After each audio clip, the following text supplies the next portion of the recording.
శ్రీ గురుభ్యో నమ. శ్రీమాత్రే నమ. మా భక్తి టీవీని ప్రోత్సహిస్తూ ఉన్నటువంటి మా ప్రేక్షకులందరికీ ధన్యవాదాలు తెలియజేస్తూ ఉన్నాము. ప్రతి వారము రాశి ఫలితాలు చెప్పుకుంటూ ఉన్నాము. అలాగే ఈ వారం కూడా రాశి ఫలితాలు ఏ విధంగా ఉన్నాయి, గ్రహస్థితులు ఏ విధంగా ఉన్నాయి, వాటి యొక్క దృష్టులు సమ్మేళనాలు ఏ విధంగా ఉన్నాయి, పరిహారాలు ఏవి చేసుకోవాలి అనేవన్నీ ఇప్పుడు తెలియచెప్పుకుందాం. 28 జూన్ నుంచి 4 జూలై వరకు గల కాలానికి రాశి ఫలితాలు. వృషభ రాశిలో కుజుడు ఉన్నారు, రవి మిథున రాశిలో ఉన్నారు, గురు బుధ శుక్రులు కర్కాటక రాశిలో ఉన్నారు, కేతు వచ్చేసి సింహరాశిలో ఉన్నారు, చంద్రుని యొక్క సంచారము వృశ్చిక రాశిలో ఉంటూ ఉండగా, రాహు గారు కుంభరాశిలో ఉంటూ ఉండగా, శనిగారు మీనరాశిలో ఉన్నారు. ఇక వారాంతంలోకి వెళ్ళేటప్పటికీ చంద్రుని యొక్క సంచారము రాహుతో ఉన్నది, శుక్రాచార్యుల వారి యొక్క సంచారము కేతువుతో కలిసింది. ఈ రెండు మార్పులు వారాంతంలో జరిగి ఉన్నాయి.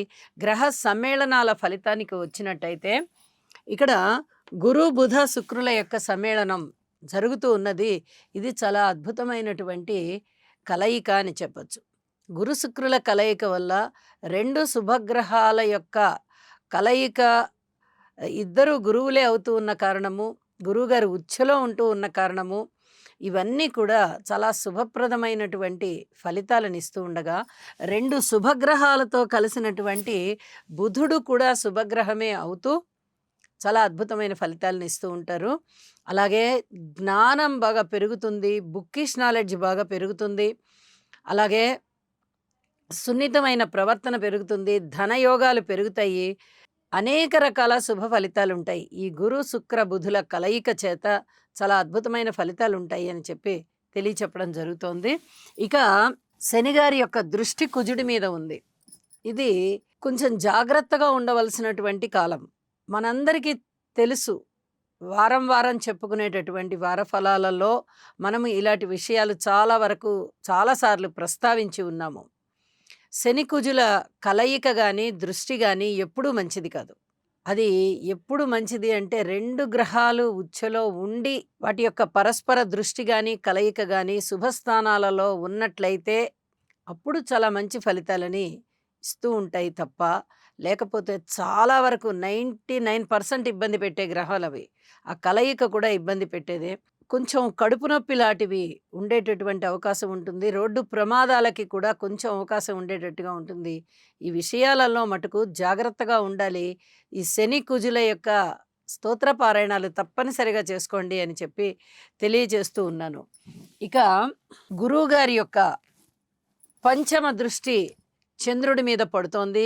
ఇది కూడా చాలా మంచి మానసికమైన దృఢత్వం కలిగేటటువంటి పరిస్థితి ఉంటుంది. అలాగే నవమ దృష్టి శనిగారి మీద పడుతూ తన రాశి మీద కూడా పడుతూ గురువుగారు ఇక్కడ అత్యంత శుభకరమైన ఫలితాలు ఇస్తూ ఉన్నారు. చాలా అద్భుతమైనటువంటి వారం అనే చెప్పాలి ఈ వారం. అలాగే వారాంతంలోకి వెళ్ళేటప్పటికీ శుక్రకేతుల కలయిక అంత మంచిది కాదు. అది వివాహ జీవితంలో కానీ, అలాగే స్నేహితుల మధ్య ఆ స్నేహం విషయంలో కానీ, బంధువుల మధ్య బంధుత్వం విషయంలో కానీ చాలా జాగ్రత్తలుగా ఉంటూ ఉండాలి. ఇది చాలా చెప్పదగినటువంటి సూచనగా కూడా తెలియచేస్తూ ఉన్నాను. ఏది ఏమైనా పరిహారాల విషయంలో మటుకు తప్పనిసరిగా ఏ రాశికి చెప్పే పరిహారాలు ఆ రాశికి చేసుకొని ప్రశాంతమైన జీవితము, అభివృద్ధికరమైన జీవితము పొందవలసిందిగా మా ప్రేక్షకులందరికీ కూడా ఒక మనవి చేస్తూ రాశి ఫలాల్లోకి వెళ్దాము. వృశ్చిక రాశి. వృశ్చిక రాశి వారికి ఈ వారం రోజుల కాలాన్ని పరిశీలన చేసినట్టయితే రాశిలో ఉన్నటువంటి చంద్రుడు సంచారం బాగుంది.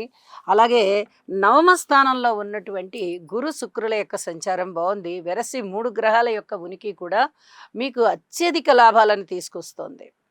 గురువుగారి యొక్క స్థితి సంచారము ఎప్పుడైతే పూర్తి అనుకూలమైనటువంటి పరిస్థితులలో ఉండి, గురువుగారు ఉచ్చస్థానంలో ఉండి తన పంచమ దృష్టి చేత రాశిని చూస్తున్నారో మీకు అదృష్టవంతమైన కాలం వచ్చింది అని అర్థం. ఎంత అదృష్టం అంటే సన్మాన సత్కారాలు ఉంటాయి, గౌరవం చాలా చాలా పెరుగుతుంది, మీ మాట తీరు 10 మందికి నచ్చి పరపతి పెరుగుతుంది. అలాగే ధన ధాన్యాభివృద్ధిరస్తు అని దీవించినట్టుగా చక్కగా ధనము, ధాన్యము, సిరి సంపదలు కూడా అనుకూలమవుతాయి. అయితే జాగ్రత్తలు తీసుకోవాల్సిన విషయాలు కూడా ఉన్నాయి. ఏమేమి జాగ్రత్తలు తీసుకోవాలి అంటే సంతాన విషయంలో కానీ, మాతృవర్గ రీత్యా కానీ తప్పనిసరిగా జాగ్రత్తలు తీసుకోవాల్సి ఉంటుంది. ఇక రుణభారాల విషయంలో కాస్త రుణం తగ్గేటటువంటి పరిస్థితే ఉంది. ధనము చాలా చక్కగా అభివృద్ధి చెందుతూ ఉన్న కారణం చేత అది పిత్రార్జితము కావచ్చు, లేదా పూర్వం పెట్టినటువంటి పెట్టుబడుల లాభాలు కావచ్చు, ఎవరైనా ఇస్తాము అని చెప్పి ఇప్పటి వరకు ఇవ్వకుండా ఉన్నటువంటి ధనము ఇప్పుడు చేతికి అందవచ్చు. మీరు ఎవరికైనా రుణము ఇచ్చినట్లయితే అది ఇప్పుడు వసూలవ్వచ్చు.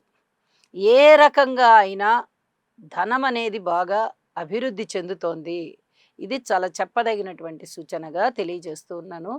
అనుకూలమైనటువంటి కుటుంబ సఖ్యత మీకు చాలా చాలా బలాన్ని ఇస్తుంది అని కూడా తెలియజెప్తున్నాను. ఉద్యోగ జీవితంలో ఇదమిద్ధంగా ఉంది. చాలా బాగుంది అని చెప్పడానికి రాదు. మీ ఓర్పు వల్ల, మీ శ్రద్ధ వల్ల మీరు ఏ విధంగా ప్రవర్తించుకుంటారనే దాని మీద ఉద్యోగం ఆధారపడి ఉంది. శాంతంగా ఉండండి. ప్రశాంత చిత్తంతో చేసేటటువంటి పని ఏదైనా కూడా చాలా మంచిగా అభివృద్ధి పథంలో ఉంటుంది అని చెప్పి తెలియచేస్తూ ఉన్నాను. అలాగే భార్యాభర్తల మధ్య అన్యోన్యత విషయంలో కొద్ది జాగ్రత్తలతో కూడి ఉండాలి. ఇది చెప్పదగ్గ సూచనగా తెలియజేస్తూ ఉన్నాను. అలాగే వారాంతంలోకి వెళ్ళేటప్పటికి దశమ స్థానంలోకి శుక్రాచార్యుల వారు వచ్చారు. ఇది కూడా చాలా అద్భుతమైనటువంటి గ్రహస్థితి అని చెప్పి తెలియజేస్తూ ఉన్నాను. ఇక చంద్రుడి వల్ల అంతగా ఉపయోగాలు ఉండవు, కానీ మాతృవర్గ రీత్యా ఇంకా కొంచెం ఎక్కువ జాగ్రత్తలు తీసుకోవాల్సినటువంటి పరిస్థితి కనిపిస్తోంది. అలాగే కార్మికులు, కర్షకులు, నేత పనివారు, చేతి వృత్తుల వారు ఇత్యాది వారందరికీ కూడా కొంచెం శారీరక శ్రమ పెరిగేటటువంటి పరిస్థితి కనిపిస్తోంది.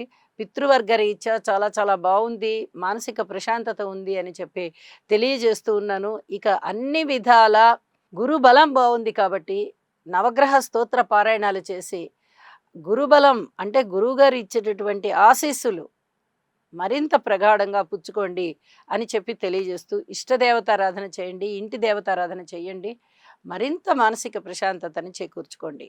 శుభం.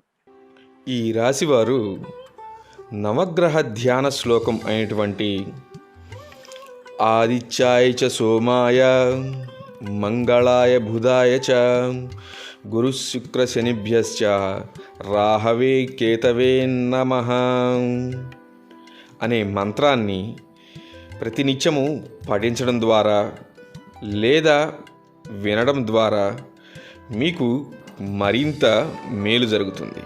అలాగే మీ మనస్సంకల్పం ఏదైతే ఉందో అది సిద్ధించే అవకాశం ఉన్నది.